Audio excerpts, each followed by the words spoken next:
अस्सलाम वालेकुम जी, सोहराब बरकत आपसे मुखातिब है। ज़हीर मुनीर बनाम रियासत पाकिस्तान केस के हवाले से बातचीत करेंगे।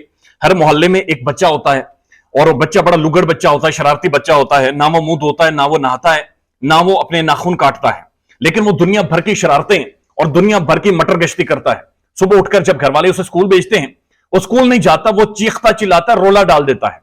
तप्पे शप्पे मारकर, स्लीपर मारकर घर वाले तैयार करते हैं और जो स्कूल ले जाते हैं वो बस्ता उतारकर कभी इधर फेंक देता है, कभी चारपाई के नीचे घुस जाता है कि मैंने स्कूल नहीं जाना।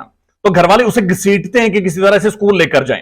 फिर वो दरवाजे के साथ, घर के दरवाजे के साथ जफा मार लेता है।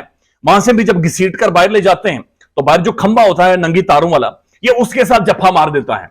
ये सब कुछ करता है लेकिन कहता है मैंने स्कूल नहीं जाना। एट द एंड मोहल्ले वाले सारे इकट्ठे होते हैं, कोई टांगों से पकड़ता है, कोई सर से पकड़ता है और उसे स्कूल ले जाते हैं और वहां पर जाकर उसे बिठाते हैं और वो स्कूल पढ़कर फिर वापस आता है और फिर वो तमीजदार बच्चा बन जाता है। ज़हीर मुनीर वाले केस में जुनैरा माम कोई ऐसा ही किरदार अदा कर रही है, यानी लोगों की तज़हीक कर देती हैं, गालियां दे देती हैं, मुंह फट अपने आप को कहती हैं, या फिर बाद में कहती है मजाक कर रही थी। लेकिन जब अदालत में इन्हें समन किया जाता है कि कोर्ट में जनाब वजात करें, या तो आप ये चीज माने कि आप राइट फ्रेम ऑफ माइंड में नहीं थी, आपको नींद नहीं आ रही थी इसलिए आपने लोगों को गालियां दी हैं, या कोई और वजह है, लेकिन ये कहती है मैंने कोर्ट नहीं जाना। तो फयाजरा में इन्हें घसीट कर कोर्ट लेकर जा रहा है और मैंने पहले ही इन्हें आगाह किया था कि ये फयाजरा में फाड़ डालेगा, क्योंकि फयाजरा में का और माफी का कोई ताल्लुक नहीं है। ये इस बंदे से माफी का नाम लेते हैं तो ये चिढ़ जाता है, इसकी छेड़ है कि ये माफी, इसके सामने कोई बंदा ना माफी का नाम ना ले तो ये फाड़ डालेगा। इन्होंने यकीन नहीं किया और वो फा इन्होंने डाल दिया है। फयाज रामे ने 50 करोड़ रुपए इनसे वसूल करने हैं और जुनैरा माहम के घर बाकायदा इसने कोर्ट नोटिस भेजे हैं कि जनाब आज 10 बजे आप कोर्ट में पेश हो और वजाहत करें, नहीं तो पैसों की पेटियां फयाज रामे के हवाले करें। अभी पीसफुल पाकिस्तान का एक यंग रिपोर्टर है, इसने सारी चीज को कवर किया है। अदालत का नोटिस लेकर, यानी समन लेकर कि जुनैरा माहम को 10 बजे कोर्ट में पेश करें। जनाब एक अदालत का बंदा इनके घर पर गया, आगे गोल्डन गेट है, ब्लू लाइंस लगी हुई हैं। उसने जाकर दस्तक दी, अंदर से एक खातून बाहर आती है, मुबैना तौर पर कहा जा रहा है कि ये इनकी सर्वेंट है। उसने आकर कहा कि जनाब यहां पर जुनैरा माहम नहीं रहती, बराए मेहरबानी हमसे कुछ ना पूछें। उसके बाद जो अदालत का जो एक बंदा था जो समन लेकर गया था, उसने सारे मोहल्ले वालों से और रिपोर्टर ने मोहल्ले वालों से पूछा कि ये घर किसका है।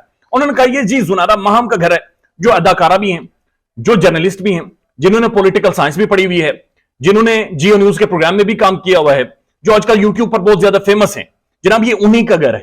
तो उसके बाद जनाब वो फिर कोर्ट का बंदा जाता है, दस्तक देता है, कहता है सारे मोहल्ले वाले कहते हैं जुनैरा माहम का घर है, बराए मेहरबानी उन्हें बाहर बोला, ये नोटिस लेने कम से कम, मैं तो उस बच्चे को जबरदस्ती नहीं लेने आया हुआ।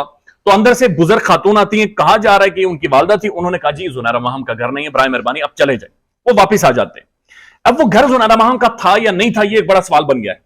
बाहर से नजर आ रहा है गोल्डन गेट है, ब्लू लाइंस लगी हुई हैं। तो हमने इसके पर थोड़ी सी जब रिसर्च की तो इनका एक पुराना वीलॉग निकाला और ये वीलॉग आज से 5 माह पुराना है और ये वीलॉग है sad day in my life, darkest day of my life. और इस वीलॉग में ये चार्जर भूल जाती हैं और ये चार्जर लेने वापस घर जाती हैं। तो ये जो चार्जर की तार है ये इनके गले में किस तरह से फंसी है, क्योंकि जब ये चार्जर लेने जाती हैं अपने घर तो ये अपने घर को दिखाती हैं उस वीलॉग के अंदर, मुख्तसर सा एक थोड़ा सा दिखाती हैं। मेरे पास एडिटर नहीं है ये, नहीं तो ये मैं यहां पर लगाता, लेकिन कम्युनिटी पर आने वाले टाइम में मैं लगा दूंगा।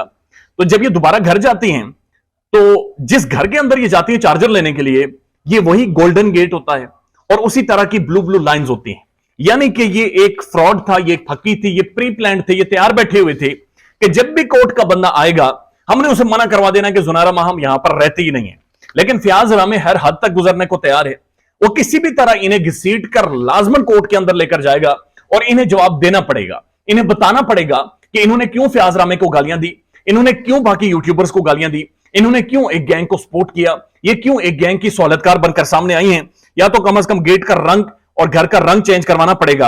आप अंदाजा लगाइए कि ये किस कदर फयाज रामे इनके गले पड़ गया है कि इन्हें अपनी लोकेशंस भी अब चेंज नहीं हो पा रही, इनकी चीखें उसने निकलवा दी हैं और इसको बोलते हैं राम नाम सत्य करना। ख्याल रखिएगा अपना, अल्लाह हाफिज।